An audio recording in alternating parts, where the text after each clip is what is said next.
And last but certainly not least, I'd like to call upon a man who I think more than anyone else understands the importance of every vote counting. I'd like to introduce Mr. Andrew Telegdi.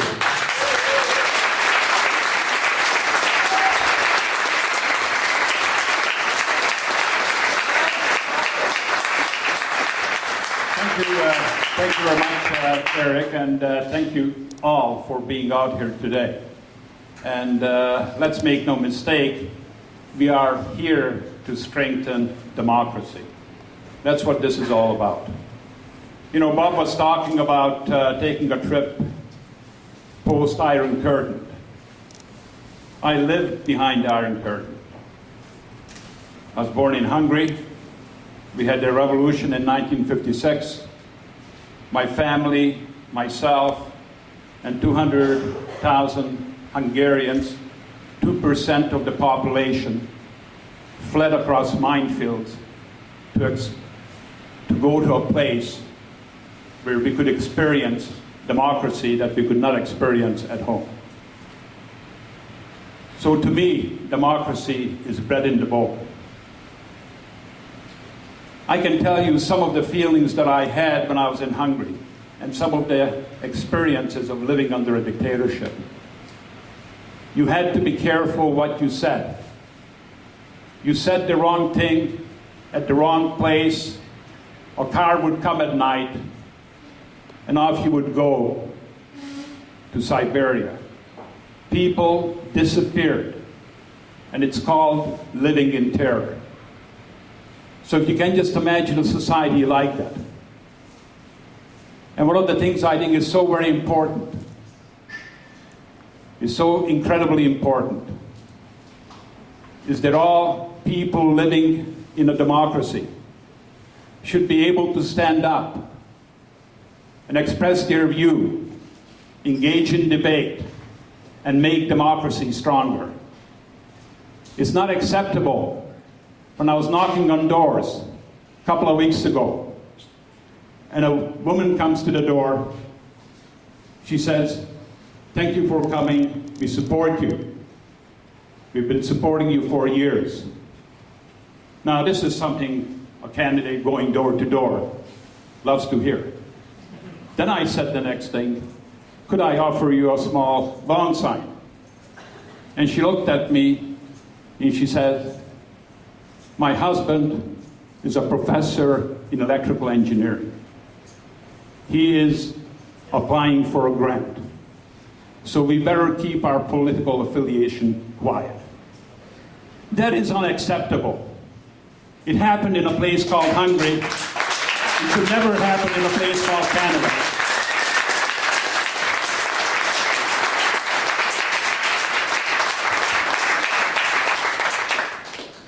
In this place, this should be the crucible of democracy, academic freedom. You know, academic freedom means that you can discuss unpopular ideas, and you can debate it, and you can come to a conclusion, and you can challenge the orthodoxy. That's what it's about. That's what academic freedom is about. And that's why we have granting councils that give money for research, which is peer-reviewed, which is reviewed by fellow scientists, and it has no place for political interference.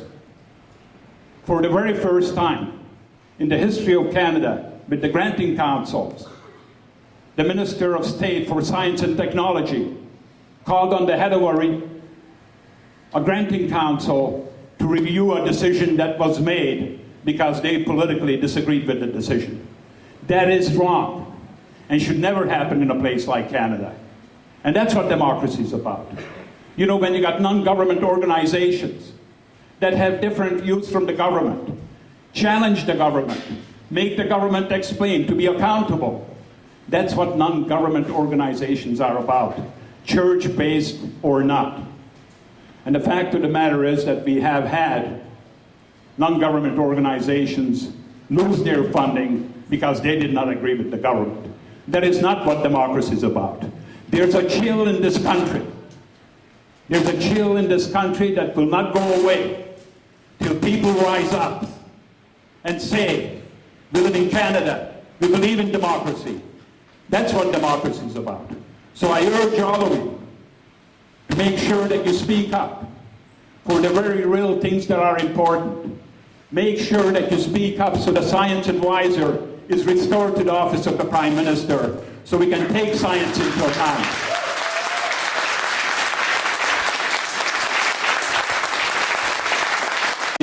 People who spoke before me had a tie to Wilfrid Laurier University. I used to be the president of the Federation of Students at University of Waterloo for 2 terms.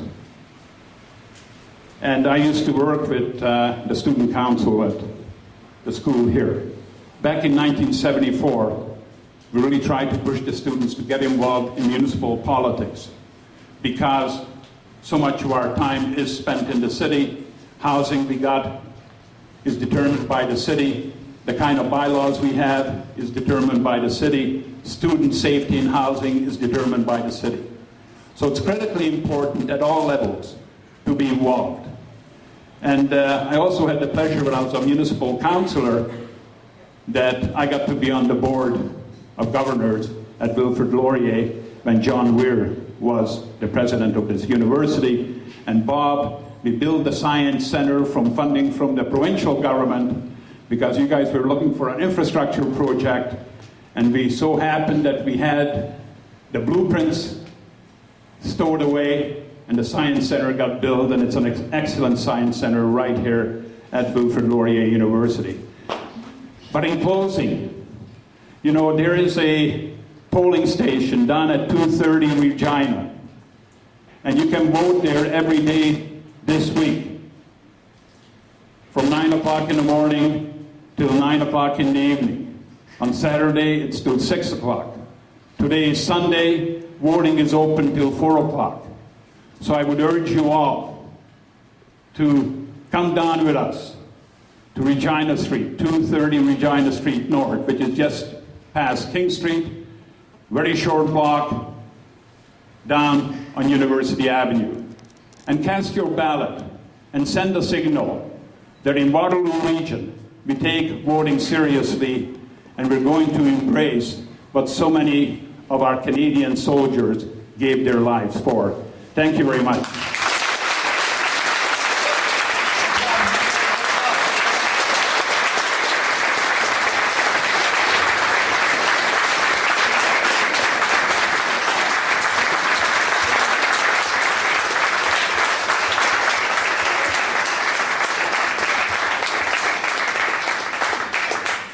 Well, everyone, I'd like to thank you all very much for coming out today and for expressing an interest in our democracy and for really showing how much youth do care. I would encourage you to get out and vote. You do not have to wait for the advance polls. You can vote every single day. So get out there, vote, vote now, vote in the advance polls, vote on election day. But it is important, regardless of the party you support, to exercise your democratic right. So thank you all very much for coming again, and hopefully you have a great day. Thank you.